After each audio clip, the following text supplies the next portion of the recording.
kasblarni shunchalik sevardi-yu. Kasblarni. Men bunaqangi odamni ko'rmagan, kasb shunchalik anaqa bo'ladiganini.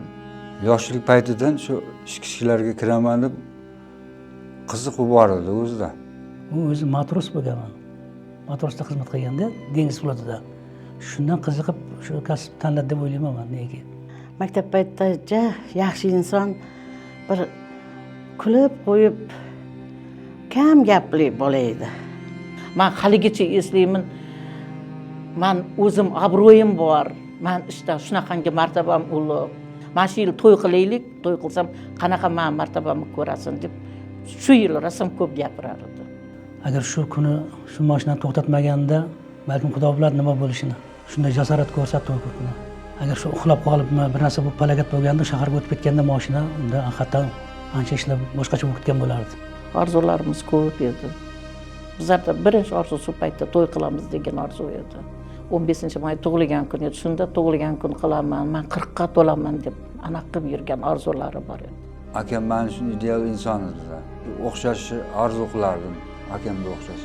Men shu yurtimizning tinchligini saqlab qolgani uchun faxrlanaman. U o'zidan o'chmas faxrli iz qoldirdi.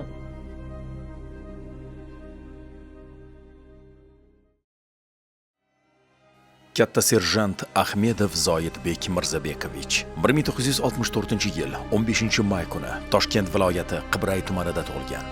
1970-1981-yillarda Toshkent viloyati Qibray tumanidagi 28-sonli o'rta maktabning 10-sinfini tamomlagan.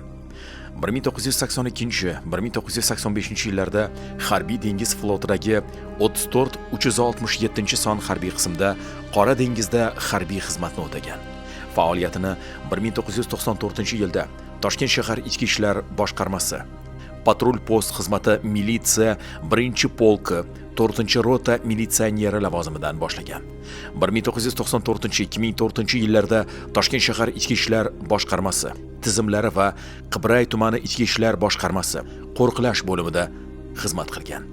2004-yil 30-mart kuni Toshkent viloyati Qibray tumani Salar shaharchasida joylashgan Qoramurt to'siq postida xizmat olib borayotgan vaqtda terrorchilar tomonidan harakatga keltirilgan shakidlar belbog'i portlashi oqibatida vafot etgan.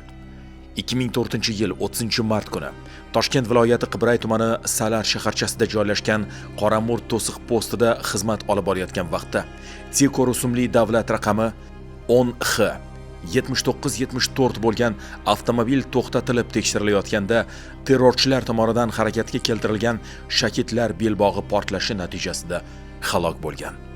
O'zbekiston Respublikasi Prezidentining 2004-yil 28-apreldagi 34-20 farmoniga muvofiq jasorat medali bilan mukofotlangan.